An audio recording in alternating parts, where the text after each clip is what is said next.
I wanted to begin by recognizing the land that I'm joining you from, which is the traditional lands of the Ohlone people, they're Muwekma. But the work that we're going to be sharing today is from the traditional territories of the Huron-Wendat, the Seneca, and the Haudenosaunee, and most recently the Mississaugas of Credit River. And some of you know this, but my family ancestry is that of coming to Turtle Island as refugees. My parents came here as refugees. And I reflect on what that means for me occupying this space, and also thinking about the solidarity that means all of us need to have with Indigenous peoples that are here. And I'm really grateful to have the opportunity to work and live here and share this work with all of you. And even though I am talking, so I just wanted to say that this work that we're going to be sharing has been generously supported by a Catalyst Center grant and the St. Michael's Hospital Association Innovation Fund. But even though you're hearing from me, this is actually a truly joint effort, and I'm so happy that you're going to hear from some of our co-creators today. That I wanted to introduce members of our lab. So Paneet Parmar, Chioma, Amber, Muskan, Tali, Deirdre, and Martha, who were all students that participated in this work. We were so happy to have partnerships with College Montrose Children's Place, and I was so happy to see Karina and Marnie here, as well as our amazing parent advisory board from Rafi, Nemo, Nora, Dulce, and Rena, and partnerships with Regent Park, with Melida and Suntha, and previously Jennifer. And again, I saw some familiar faces from our parent board here, which was Lakia, Eden, Leanne, and Gavin. And again, this work was done with my co-investigators, Dr. Minhas and Dr. Kawando Prats. So today we wanted to share with you, like I said, our labor of love, and tell you about where this project started from, tell you about what we've created and what we're really excited about, and also share with other researchers and community members how you can utilize community-based participatory action research, or CBPAR, and human-centered design methodologies. These are big fancy words, but what they can do is, we hope, allow you to come together to address child health inequities. I wanted to share a little bit about how this started. So this is a picture from Yelp, actually, about the pediatric clinic at St. Michael's Hospital. And during the pandemic, as all of you know, all of our lives were turned upside down, and even the way we delivered care, we had to really pivot quite rapidly to shutting it down and deciding who could come, who was able to come in safely to see care in the hospital. And I remember distinctly hearing from a family who I've worked so closely with over the years, that their child had cerebral palsy. And during the pandemic, they used to get regular physiotherapy and regular swimming. And this all of a sudden stopped. And the physiotherapy went virtual. And this child developed such intractable pain and increased contractures in their legs, because they could no longer access the services that were not deemed essential in the setting of the pandemic, but were so critical for them. And this is where we started thinking, and and we had heard about this before. Many of you know that if you have a child that has a developmental disability or a developmental difference, not even a full diagnosis of a disability, but just a difference, it is so hard to get resources. You are navigating this patchwork of multiple resources. We know that these were really canceled quite quickly during the pandemic without consultation of families. And that if you are new to the country, if you're facing immigration barriers, if you're facing a language barrier, if you've got difficulty with your finances, or you're living in housing that you might not be as happy with, it is even harder to get the care that your children need and your children deserve. And one of my mentors had shared with me that, if you don't have data, you can't say you have a problem, and then you can't find a solution. And so seeing what we were seeing in our setting, we said, well, why don't we find out, and collect data to actually share with policymakers and with others what the experiences were of families who had developmental diagnoses during the COVID-19 pandemic. And this was done in a qualitative setting with interviews, where we did interviews with caregivers who are parents or other family members, healthcare providers, allied health providers, so that could be a dietitian, nursing, NP, speech therapy, and community service providers, so family resource navigators, families working in settings much like our partners. We did these interviews between June and August, and then transcribed and analyzed our data, and we have our citation below for folks who are interested in reading the full paper. But I just wanted to summarize, because this will really set the stage for what we then worked on in the PATCH project.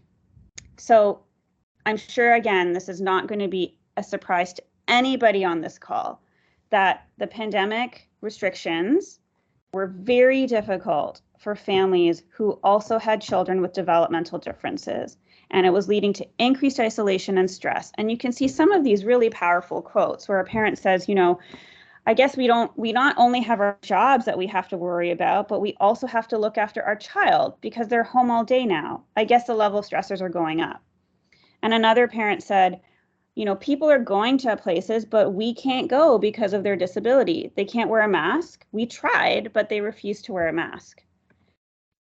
We also heard from families about having reduced access to therapies and services and how that was impacting their child's development and behavior. And this in particular, although I don't have quotes here on the slide, we also heard how virtual really wasn't working that well for a lot of families. This family says, when they were going for those therapies, they were really progressing. Their speech was getting better. The child began to acquire more understanding of things. But now everything is confined within the house, and it's either they're learning from us or learning from the TV. You understand? There's nothing to learn much like that for her pace on the TV. And a care provider said, if you have no access to physiotherapy now, or no access to OT, or no access to your caseworker, that took you out all the time, and you're stuck at home in a very challenging situation, the parent mental health piece, I think, is overwhelming. Like someone I was on the phone with this morning, I think their business is going to shut down. And it's a single mother with a kid with ADHD and mental health, and she is just not coping. And although these are just two snapshots, again, I know I am preaching to the choir that this was what so many of you experienced and heard as well. And we also heard that the pandemic really was hard on family finances. We heard from one parent that their funding was often delayed, even though they had applied for something. This is one parent who says, I applied for funding related to their diagnosis, I think in mid-March 2020. And like the second week of March 2020, and I applied by mail, and they still haven't got everything closed, right? And remember, these interviews were taking place in the summer. And then again, we heard from care providers that people were losing their jobs. And in fact, during our interviews, we found that the rate of unemployment increased from about 40% to 70% during the pandemic with the caregivers who we were interviewing. So this is what putting this all together, we said, well, how has COVID actually impacted families who have children with developmental concerns? And we put this flow map together to start to think about where can we go from here? And so what we recognized was there was these pandemic policy changes that took place that didn't actually include families who had children with developmental concerns. They were not consulted. This was not centering their needs. And the direct impact of these changes were what we've heard, that caregivers were trying to manage children at home, that the public health measures were really difficult for families and children with developmental differences to adhere to, and that online school and therapy was very hard for them to engage in, and some therapy stopped. And then we kept hearing that people were home more, caregivers were really stressed, there was financial stress, and there was limited access to services. So this is often where some research might stop, right? We would find these findings, publish work, present at conferences, share back the findings with the communities.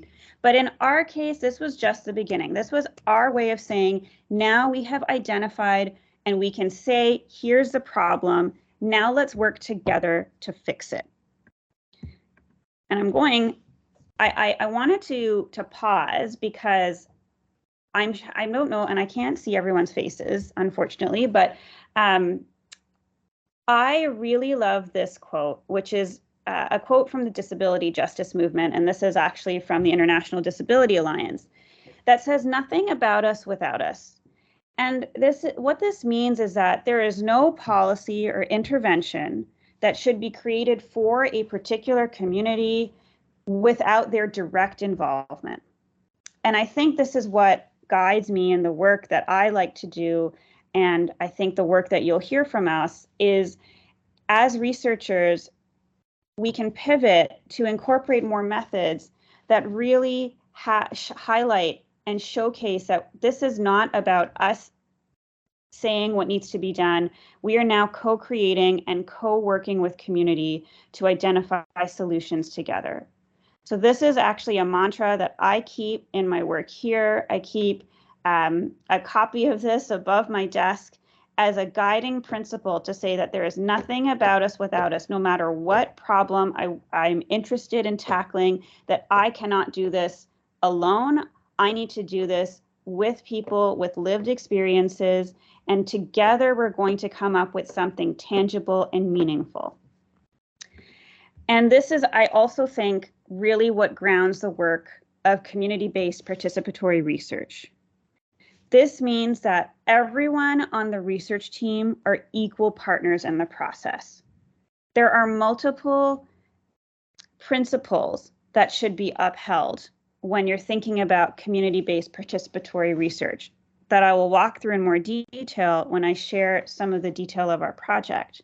But primarily it means that there's a bidirectional exchange, that all forms of knowledge are valued, that what you're producing is actually something of mutual benefit to the community, to the researchers and the stakeholders.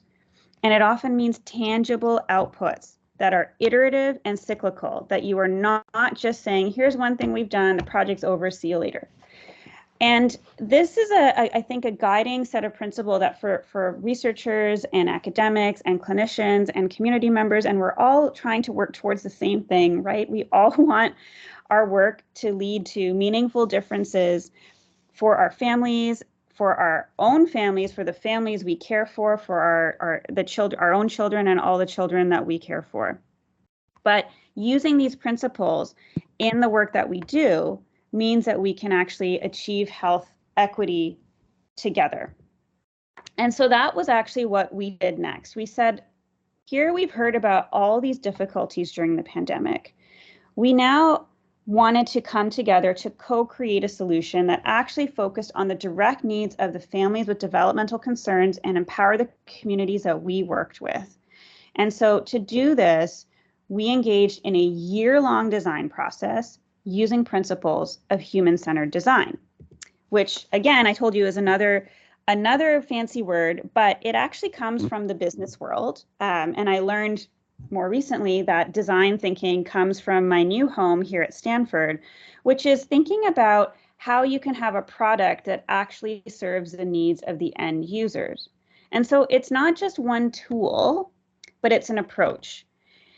And there's a really great toolkit that I've linked in my resources for anyone who wants to do human-centered design. And I wanted to shout out to Dr. Ashley Vandermorris, who has been such a guide for me and engaging in this work, as well as Dr. Stephanie Begun, who have both been incredible mentors for me as I learned the lingo about how to do human-centered design. And it's about, again, coming from a place of empathy, coming together to ideate, to think about ideas together, to co-create together, and then rapidly prototyping. The rapid part is sometimes hard for us in research, but this is where it's not about being perfect, but it's about getting it right and working on it again and again together. And then finally, implementing that prototype and making sure that it's a tangible product that can actually help the community that is working with you in this process. And again, if people want to interrupt me, feel free to interrupt me anytime, but I really want to get to our discussion. So I'm hoping I can share this with you before we get to our discussion. So this is our process, and I'll walk you through how we did this, and I'm hoping you'll hear from our co-creators who are also on this call today about their experiences in a little bit. But we co-created guidelines for engagement and knowledge sharing. How did we want to work together? How did we want to talk together? Whatever we were creating was prioritizing the needs of the community, particularly the caregivers and families. And as an example, I looked, and I'm being very candid with all of you, when I looked back at our grant proposal, the ideas we had proposed actually ended up being completely different from what we did in actuality. And that again highlights the importance of, we cannot predict what we are going to co-create together when we engage the community in the process. And we have to be open to that shift and change. We also ensured that every parent advisory board member was provided with compensation for their time, which we gave in the form of gift cards, as well as when we had group meetings, we made sure that we had extra team members to help look after kids. If we needed interpreters, we provided interpreters. We would ensure there was food if people needed transportation, and that we were doing bi-directional learning. We were learning and we were creating capacity for ourselves. And similarly, we hope that our team members and our community partners also felt that they were learning and building capacity for themselves. We have longstanding partnerships. Just because I have moved physically does not mean this partnership has changed in any way, and I'm excited to tell you about our next steps. And most importantly, that all of our partners had full access and autonomy over what we developed. They have all the copies of everything, soft and hard copy. They can give it to whomever they want. They can distribute it how they want, and that is part of the intention. And so, using these principles, then we engaged in a human-centered design process, which I've outlined here at the bottom, that as you can see, we went through a process 7 times where we would come together, look at these insights, develop ideas through shared conversation, often writing down ideas with pen and marker on a big whiteboard or sticky notes, pilot something, come back, review what we'd created, make changes, come back, review what we'd created, make changes, come back. And we would have these conversations until we finally had a prototype that was ready to pilot test. And so what did we create? This looks really big, but I'll walk you through that. What we created was a community-based, we're calling it an intervention, but really a solution to address many of those barriers that we had heard before, and it was 3-pronged. Really what we were trying to address was the loss of peer connections and socialization opportunities because of that sense of isolation that caregivers were sharing. And part of the financial difficulties was also difficulty navigating resource, especially more so in this post-pandemic environment. So here were the 3 arms of this solution. First was an opportunity for parents to connect with one another in a way that was not directed by researchers, was not directed by clinicians. People could ask questions, they could set up play dates, and this was through an online WhatsApp group. The second was creating a toolkit, which outlined in the local area community agencies funding therapy and recreation programs that helped families navigate on their own all the available services that were out there, and also included phrases to help parents know what to say when they're on the phone with an agency trying to advocate for their children. And to go along with this toolkit, we provided a workshop where we actually went through the toolkit in detail and allowed parents to also hear from one another about their experiences. And similarly, provided the same training workshop for community staff members so that they felt that they could be knowledgeable to support families as well. And if you want to check out our toolkit, you can check it out here. We're working on digitizing everything to make it more accessible, but here is a QR code that you can scan and have access to our toolkit, which we are calling the Patched Toolkit, a parent toolkit for child health and development. I did my best to come up with a snazzy slogan, but we can also workshop that with our wonderful team of collaborators. And for those of you that can't look at it, here's a snapshot of what that toolkit looks like. It's different pages organized by color that might have the resource, a brief description, who's eligible, how to apply, and direct links. And then, as you can see, there's a checklist box, so parents can check off what they want, or check off what they have and star the ones they want. And these are some snapshots from one of our sessions. As you can see, it might look a little different from some of the workshops folks might be thinking of when they hear the word workshop. This is at our Regent Park partner site. We're in the child development room. We're on the ground with kids. We have permission from the parents to share these photos, and made it as accessible as possible so that we're talking in an environment that's comfortable for both the parents and children, and brought all of the resources with us there. So it was actually a lot of fun, I think, for our team too. And I'm almost done talking, and then you'll get to hear from others. But we wanted to see, okay, we made this, does it work? And in fancy science lingo, that would be talking about feasibility. How easy is it to implement? How does it actually help? And we did this in a mixed methods evaluation where we held 6 workshops between August and November. We had 55 participants, 32 who are caregivers, and 23 were community providers, where we did some surveys during the workshop, and then afterwards also did some in-depth interviews. And this is a high-level snapshot, but all participants really felt that participating in the Patched project increased confidence, and we heard that especially so from community service providers, where that had they reported a significant increase in knowledge after participating. I think the biggest thing for us was that we asked families, should this continue? And 100% of participants said, absolutely, this project should continue. And the toolkit and workshop were really the 2 arms that were most widely used, but the group chat had limited uptake and participation. And so as here's a quote from a parent that what we really found through our themes was that it was actually just attending the workshops with the toolkit that built community and also increased parental self-efficacy. So this parent says, the workshop was really good. I actually wanted to go to more of them. It's just good to connect with other parents, and hear their stories. I thought I knew a lot about the programs and the resources that were available, but actually I learned so much. And we've even heard from some parents that they've been successful at getting some program and support using the resources that we provided, which is ultimately what our goal was. We've also had some fantastic recommendations. As I said, community-based participatory research is meant to be iterative.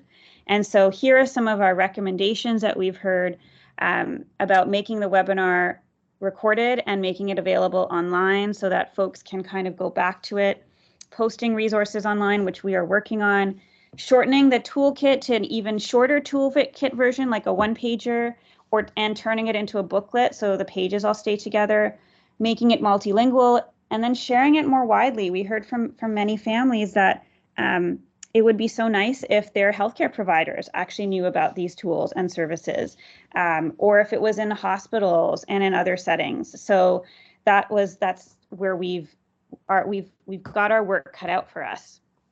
And so we are working on the knowledge translation aspect, which is sharing our findings. We will be sharing this at the Pediatric Academic Societies and the Canadian Pediatric Society. And we're also preparing work reports for community partners so that they can share this work with their donors and their supporters. We're trying to disseminate the tool more widely. So we finally figured out a QR code. Feel free to send that QR code to everyone. We're working on developing a link tree and a YouTube recording of the webinar and creating a website. And we are still committed to delivering ongoing workshops and training. I'm working with a wonderful pediatric resident to train residents to deliver the workshops in an ongoing capacity. And we have some fantastic parents who have actually become parent leads in their community who are helping to train other families and support them that way. So I'm actually going to stop sharing my screen so I can see, but I would really love to hear, you know, as I said, this is a team effort. And we have some amazing team members who have joined us today. So I would love to invite, I see Dulce, I see Lakia. I would love to, you know, invite Dulce, Lakia, Karina to share their thoughts. I don't know. I know, Dulce, I feel like you're excited to share your thoughts. So I'd love to hear from you now. I think you have to unmute yourself.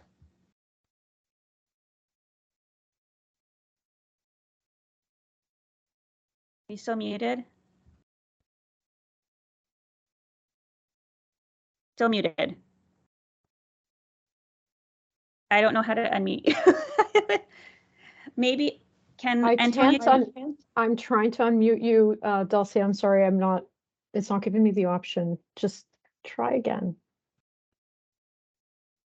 I think if you look by your camera button, like at the very top of your screen, it might have a microphone that you can click.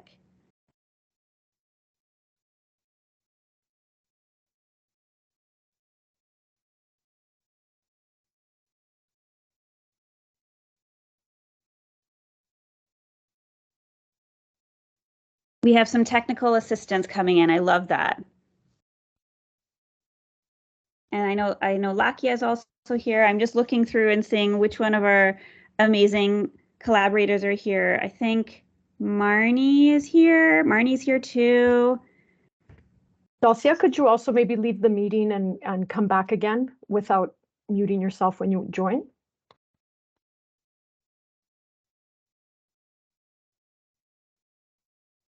While Dulcie is working on getting unmuted, I was going to invite Marnie if you wanted to share your thoughts about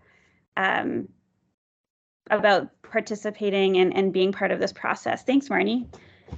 Yeah, sure. First of all, I'll share about Microsoft Team meetings. It's really hard to find things. I don't even know what name I'm showing, or I don't know how to change it if I'm showing the wrong name. So my name is Marnie, and I work for College Montrose Children's Plays. And Shazeen and her team came and we connected them with some parents for the parent advisory. And they've also done a couple of workshops at my location directly with the parents, and then came and did the training with our staff, which was phenomenal. So my experiences with the whole thing are that I mean, first of all, I think it was a really great opportunity for those parents to be able to come together and share their experiences with each other as much as with the team, in order to help develop something that would meet their needs, right? Which is it's just fantastic, getting that participation, right? And I think it really helped to put together something useful that parents can really benefit from and use, right? A great tool. And having sat in on one of the workshops, I got to learn about it as well, right? Which is fantastic. So just some kind of to illustrate a little bit the support that we were able to give through this project is, I just so happened to have a parent come in and use our parent relief program, which is occasional emergency childcare. And he had a son who had experienced some birth trauma and was experiencing some physical delays, and they were completely in the dark in terms of what was going on with their child, and what their child needed, and what the implications were of these delays. And the hospital was not giving them any information, probably because it was the same hospital where the trauma during the birth was experienced. So the hospital was perhaps a little bit reluctant um, to really go into what was happening with the child as a result of the birth trauma. So I recommended, Shazeen and her team were coming to do this workshop. I said, you know what, you guys should join this workshop. It's going to be perfect for you. And they were so grateful. They got so much information. And through that workshop, they were able to connect with some service providers in another hospital, get a diagnosis, and put into place exactly everything that they needed for their child to have optimal development. So, and for them to access funding, for them to access childcare, everything. So it was just it was kind of serendipity that they happened to come in just at the right time and connect. But it was fantastic, and the impact is really, you know, clear to see, and very direct. And the fact that we have this toolkit, so that even if they hadn't come in necessarily at that time, we are now able to share with other parents in any kind of situation where they're lost and they're not knowing what to do or where to go or what steps to take or what services are available to them.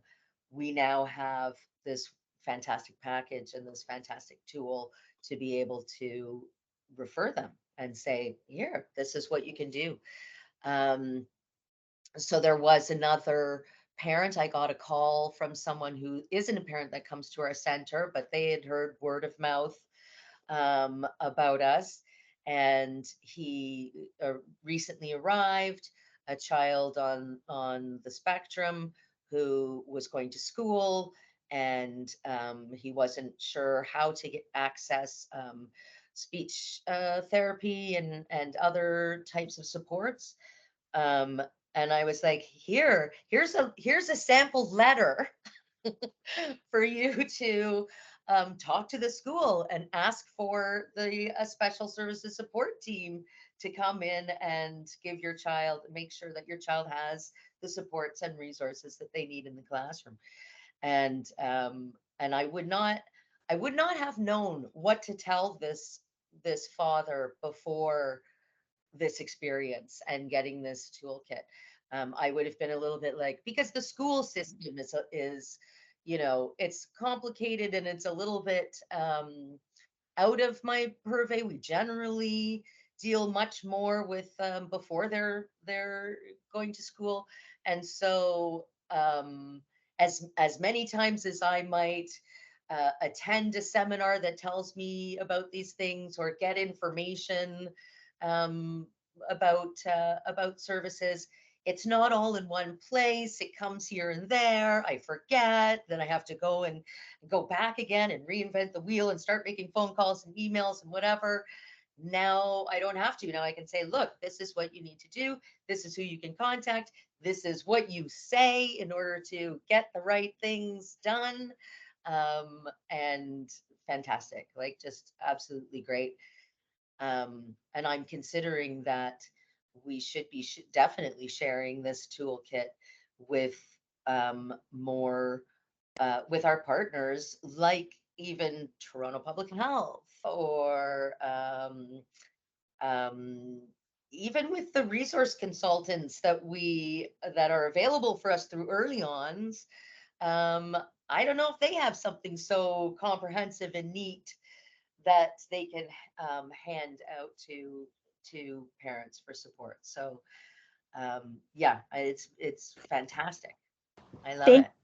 Thanks, Marnie. And it's we're so like, again, I think to my fellow researchers and clinicians, ultimately that's what we want our research to do, right? We want what we've worked on and done in a rigorous way to have impact in the community. And I think using CBPR methodology in our research, you can use this across traditional study designs. That's actually what my CHR grant is about, is co-designing prospective cohort study with families so that the recruitment, the materials, the way in which we engage with families from start to end, even the questions that we're asking are all co-designed together. And I think what I have learned is that it really does lead to better impact for everyone, because now you have something that's meaningful for everybody. Karina, I saw that you were on the phone with Dulce. Is she just joining back in? Yes, she's logged off and she's going to try logging back in. Okay. Hopefully I wanted works. I will open it up to any of it. I know we have a few other parent advisors on the call, and I don't know if anyone else wanted to jump in while we're waiting for Dulce to come back or share their thoughts on their perspectives and experiences through this process. I can share my experience. Oh, thanks, Lakia. Okay, so hi everyone. My name is Lakia. I was fortunate to meet Dr. Suleman through Regent Park early on. So I'm just gonna talk a little bit about my story and how this program really helped me and my family. So my son, during the pandemic, like my son was born like a year before the pandemic, right? So he was little, and then when he turned 2, that's when the whole pandemic started. So yeah, that's when the whole pandemic started. So I started taking him to like children's play place in the area, right? And then literally like a month in, that's when like the whole lockdown and everything happened. So I had to keep him at home. And we live in this tiny little apartment, and there's no other kids for him to play with. So throughout the whole pandemic, he was home, and he was only seeing like adults, like his grandma, me, his dad, and stuff. So fast forward to September 2021, I wanted to put him in like a preschool, just so he got like the idea of being around kids. Because like once things started opening up, like I took him to the park and stuff, and I noticed him like he was really scared to see kids his age. Like he's never seen people like his size, so when he saw kids, like he would be so scared and he would cry and he'd want to go home.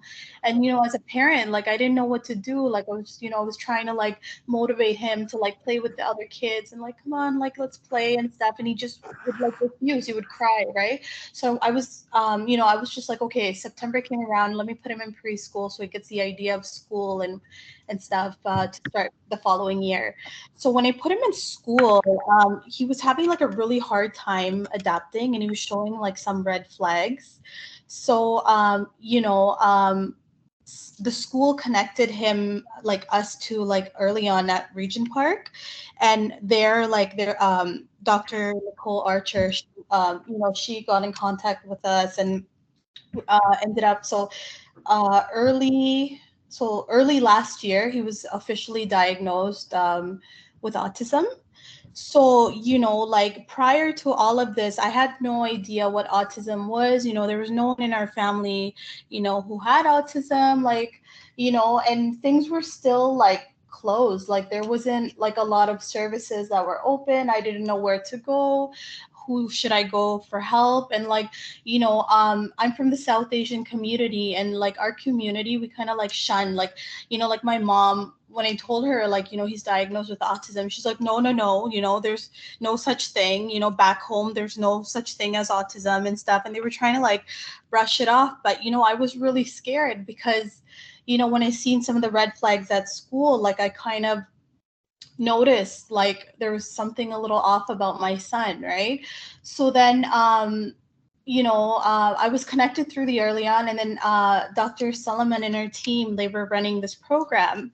So like I registered right away, and I because I wanted to connect with them and see how I can get help for my son.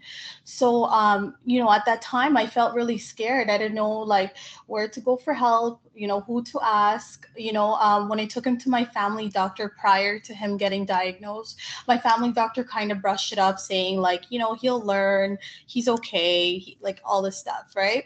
So, when I connected with, Dr. Suleman's program, like I met other parents who were like on the same boat as me. If they were all scared. I remember like the first session we had, like there were tears, because we're parents, right? Like we're scared, for our children's future. We want them to get the help they need.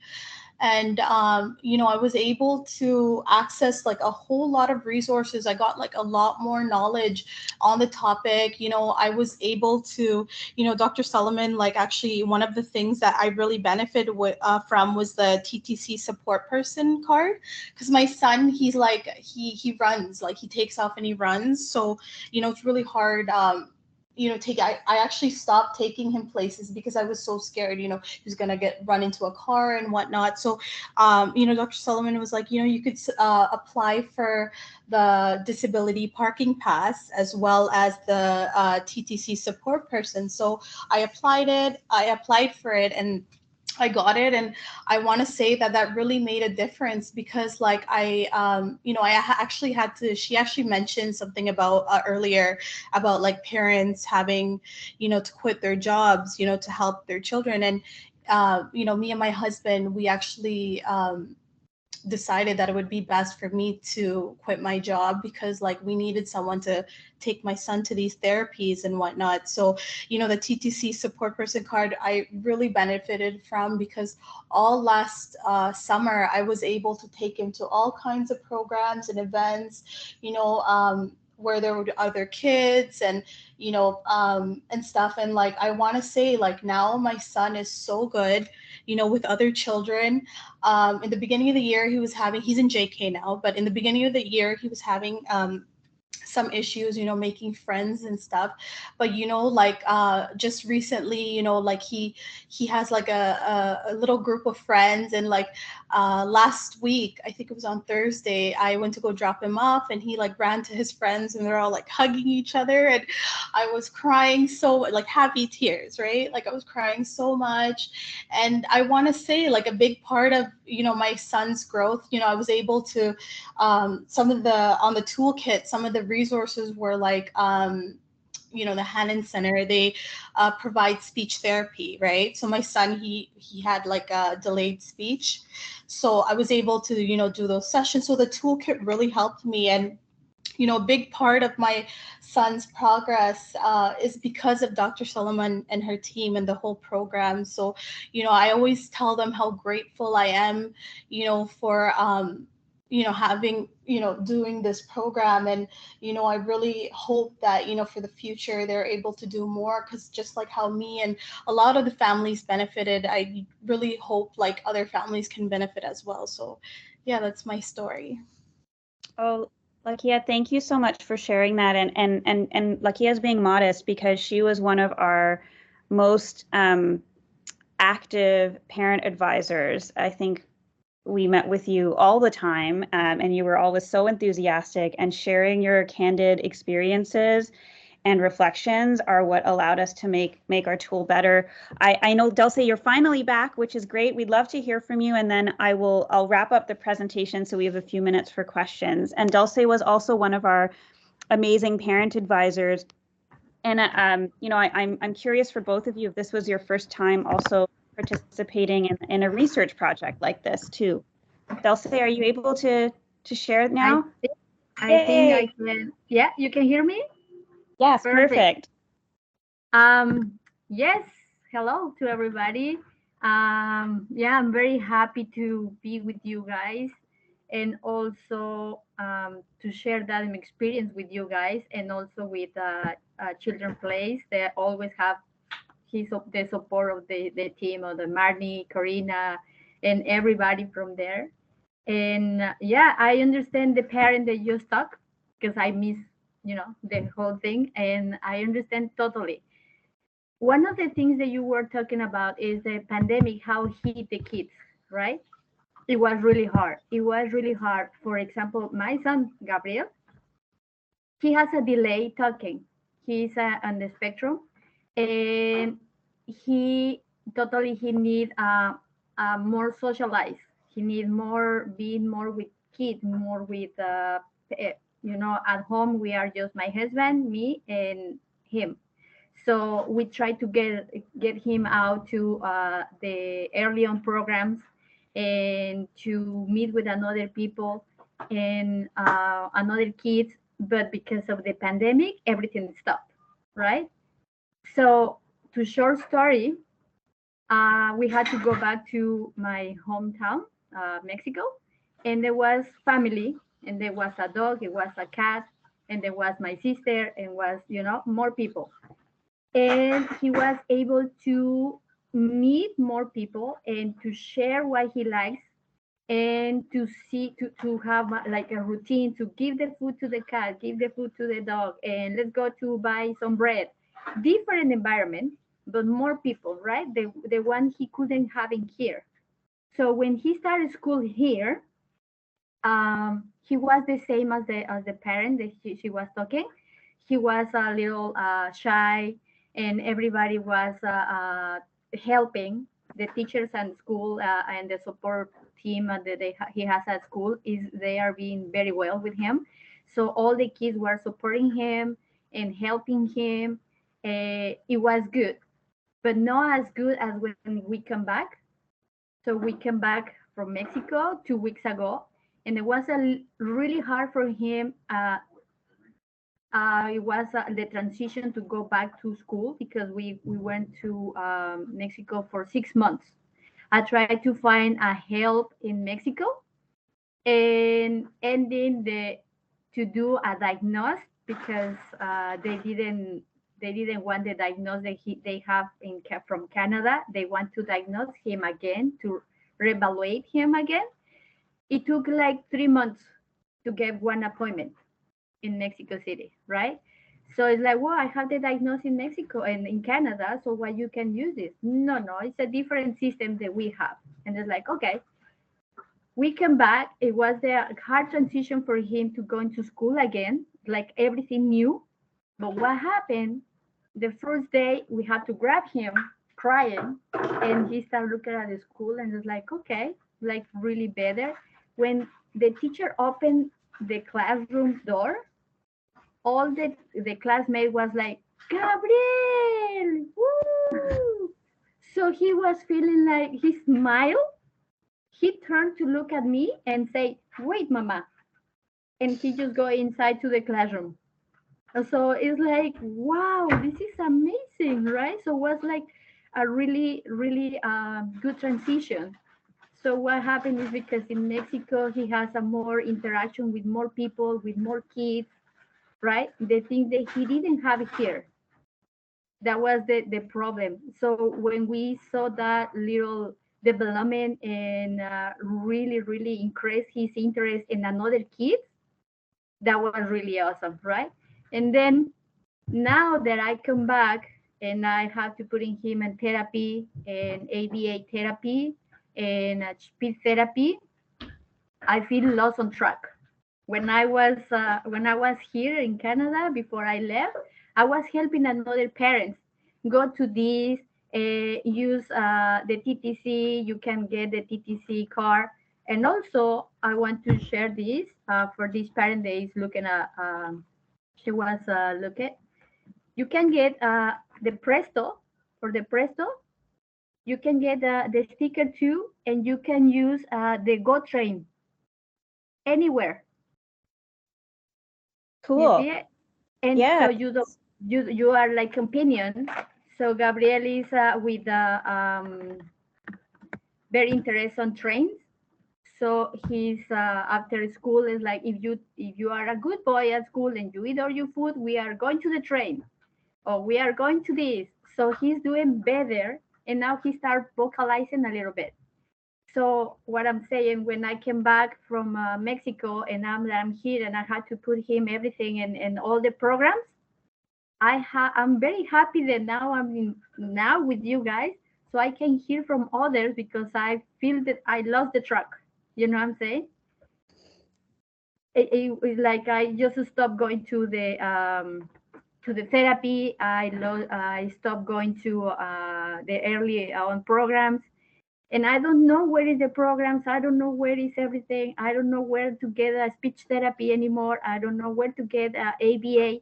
We have the funding, but also we had to spend it fast, because if you don't spend it, they don't give you more support. So Yes. it's like, oh, it's so hard, right? And also this about the parent I was listening, his son was running everywhere. I have a strap that I use with Gabriel, and he was running everywhere, right? So I have here with him, and he get used to, and now he put it, when we get it out, he put it on him and buckle up and start walking. Now 6 months later, he can walk with me on the side. So Oh. it's a lot of work, but it's a have an effort, like it worth for it. So for these parents, don't get desperate. We can do it. We have a lot of resources like programs like this, and we can get the help that I'm going to use it now. But also, if I can help another parents that I know that they are getting just diagnosed, I'm using that. I'm using the information that they gave us to me, so to give it to the parents. And if I have more information that I can share, please just ask me. And thank you for make me part of this program. It made me really, really happy. Parents, I was telling them in one of the meetings, parents need a socializing too. And parents need to know and to feel they are not like the only ones. Like we can learn from others how to manage all these disability or special kids, or whatever you want to call them. Mm-hmm. But yeah. Thank you, Dulce. And again, Dulce is being so modest because she was one of our really empowering parent advisors as well. And what I hope, to speaking to my fellow researchers and clinicians, when we are actually listening to the experts in their lived experience, to Dulce, to Lakia, and to also the community providers, it brings life to the papers that we read.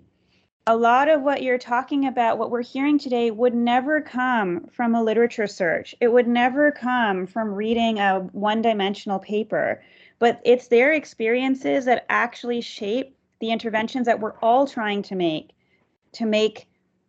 differences for our patients and our families. And so our next research steps is adapting this approach to be utilized in other communities. I now work in a federally qualified health center, and I'm seeing the same situation, the same stories. And I'm wondering, can we use the same approach to adapt and use this tool as a baseline to be adapted in this community? And then the goal would be to also measure the impact of this co-developed solution. This could be done in a prospective cohort design in a randomized trial, which would be a little bit more difficult, but certainly you could see who has received standard of care and who has actually been participated in this intervention. And so in the interest of time, I hope you found this useful for your work, and we wanted to share the highlights of our work. That this project is an example of a co-created, co-designed resource that use these methodologies. And as you can hear and see that it has been highly valued by the community, I think these methodologies can be incorporated more in our academic and clinical world so that we can come together to identify solutions for both our patients and communities. And so I will end my presentation now. And again, thank you to Marnie, Lakia, and Dulce for participating today, and turn it over if there's any questions.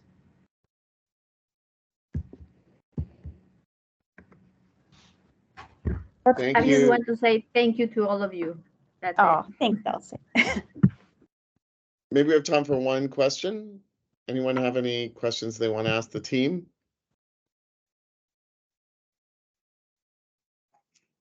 I actually have a question. I was wondering if, because in our position in the early ons and in the younger childhood area, and hearing also, anecdotally throughout my career, but particularly what Dulce was saying earlier, I'm wondering if there's a way of expanding the toolkit slightly to include pre-diagnosis and perhaps like something like those letters that you take to the school, something like that to take to your family doctor, like when you're having some suspicion. Actually, I'm sorry, it was Lakia who said that the family doctor said, oh, don't worry, whatever, but she knew that there was something going on. And so to have something to say, because I often refer people, oh, go to do the 18-month well baby visit, which of course during the pandemic was all screwy, but not all the doctors are really knowledgeable about it. And so to have some kind of tool to take to your family doctor to say, like, I'm concerned in these areas, or these are things that I'm noticing, or something, to really push the diagnosis part. That's a great point, Marnie, and something that, as you know, we're iterative. So if that's another tool that will be useful to add to the toolkit, we'll be happy to do that. And I wanted to just respond to Carla's question. So as we mentioned, that this tool is not proprietary. So we've put a Creative Commons license on it. We're working on putting it up on a website, and we will say anyone can use this. I know we've talked to our early on partners about, feel free to send it across all of Ontario to all the early on centers. And that the whole purpose of this is something useful that can be widely disseminated. I saw Dulce, you have a question, but I don't know if we have time. No, I did, but I forgot. I hear Okay. you, and this, I have the idea, and just, this is what I want to say. But I remember. Also, besides being diagnosed, I don't know what's going on around, because I have met a lot of parents that they know what's going on with the kids, but when they go to the doctor is like, no, this is normal. You're gonna be, don't worry about it, And the parents know, we know what is happening. I haven't given the business card from the doctor that Gabriel has, and it takes months for them to get diagnosed. I mean, it's something that probably the clinics or the hospitals has to work on it, but it's a thing that we can exactly push to know that something is happening with the kids, right? Yeah. Thanks, Dulce. So I think we could continue this conversation for a lot longer, but unfortunately we're over time. On behalf of CHES and the Leong Center, huge thanks, Dr. Suleman, Dulce, Marnie, Lakia, for a really outstanding presentation. It really shows a real-world example of where meaningful community engagement can lead to development of a useful toolkit that's embedded in a really exciting patient citizen community partnered research program. So thank you for coming today, and wishing everyone a great afternoon, and Dr. Suleman a good morning. Thank you. Bye, Bye, everyone.